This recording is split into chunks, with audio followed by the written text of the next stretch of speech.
اللہم صلی وسلم دائما ابدا علی حبیبک خیر الخلق کلہم۔ رسول اللہ صلی اللہ علیہ وسلم کی سورۃ پاک۔ نبی کریم صلی اللہ علیہ وسلم کے اوصاف و اخلاق بیان کرنے والوں میں حضرت ہند بن حالہ رضی اللہ عنہ نمایاں حیثیت رکھتے ہیں۔ یہ بزرگ ام المؤمنین سیدہ خدیجۃ الکبریٰ رضی اللہ عنہا کے پہلے شوہر ابو حالہ کے خاندان سے تعلق رکھتے ہیں۔ احادیث کی کتابوں میں انہیں وصاف رسول اللہ کے لقب سے یاد کیا جاتا ہے۔ رسول اللہ صلی اللہ علیہ وسلم کے اوصاف بیان کرنے والے حضرت حسن بن علی رضی اللہ عنہ بیان کرتے ہیں کہ میں نے اپنے ماموں ہند بن حالہ رضی اللہ عنہ سے اپنے نانا جان صلی اللہ علیہ وسلم کا حلیہ مبارک دریافت کیا۔ ماموں جان نے فرمایا، رسول اللہ صلی اللہ علیہ وسلم اپنی ذات والا صفات میں خصوصی شان والے تھے، دوسروں کی نظروں میں بھی بڑے باوقار تھے۔ آپ صلی اللہ علیہ وسلم کا چہرہ مبارک بدر کامل کی طرح منور تھا۔ آپ کی قامت متوسط قد والے سے کسی قدر دراز تھی، لیکن دراز قد والے سے نسبتاً پست۔ سر مبارک اعتدال کے ساتھ کچھ بھاری تھا۔ گیسوئے مبارک کسی قدر بل کھاتے ہوئے گنجان تھے۔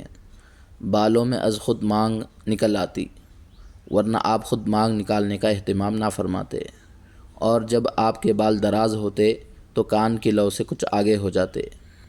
آپ کا رنگ مبارک نہایت صاف ستھرا مائل بسرخی تھا، اور پیشانی مبارک کشادہ تھی۔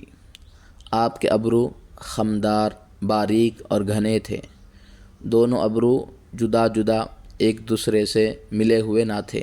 ان دونوں ابرو کے درمیان ایک باریک رگ تھی جو غصے کے وقت ابھر جاتی تھی۔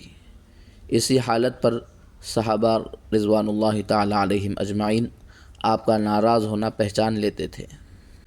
آپ صلی اللہ علیہ وسلم کی مبارک ناک بلندی مائل تھی، اور اس پر ایک چمک و نور ظاہر ہوتا تھا۔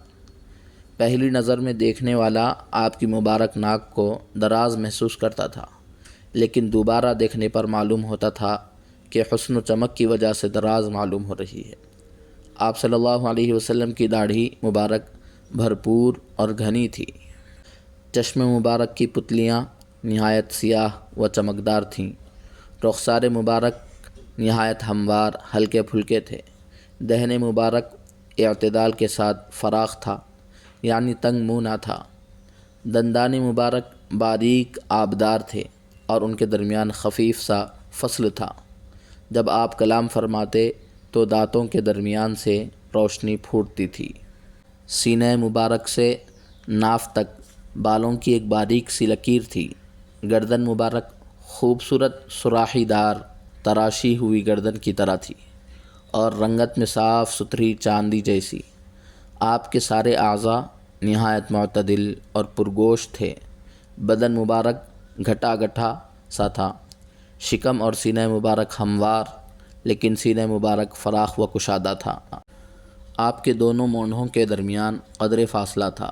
جوڑوں کی ہڈیاں قوی اور کلاں تھیں، جو مضبوطی و طاقت کی علامت ہوا کرتی ہیں۔ کپڑے اتارنے کی حالت میں آپ صلی اللہ علیہ وسلم کا مبارک بدن روشن و چمکدار نظر آتا تھا۔ شکم مبارک پر بال نہ تھے، البتہ سینہ اور ناف کے درمیان بالوں کی ایک باریک دھاری تھی۔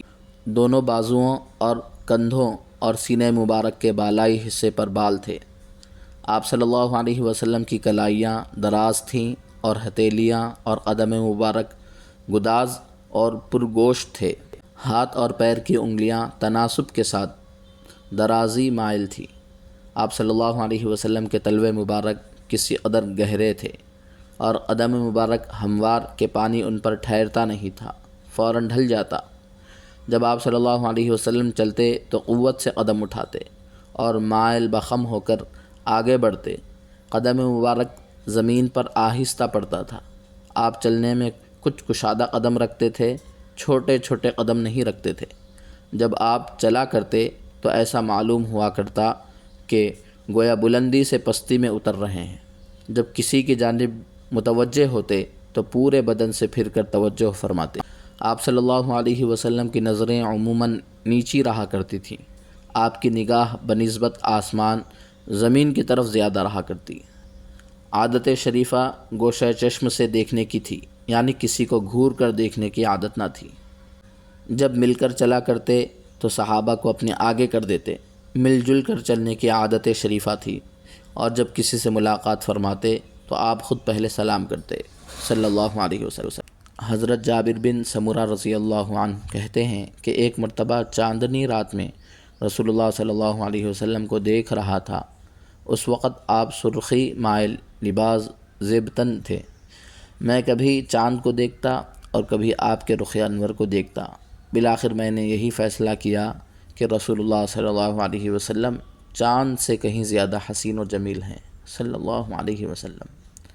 شیخ سعدی رحمۃ اللہ علیہ نے آپ کی ثنا خوانی کا حق اس طرح ادا کیا ہے: یا صاحب الجمال و یا سید البشر من وجهك المنیر لقد نور القمر لا يمكن الثناء كما كان حقه بعد از خدا بزرگ تو یہ قصہ مختصر صلی اللہ علیہ وسلم۔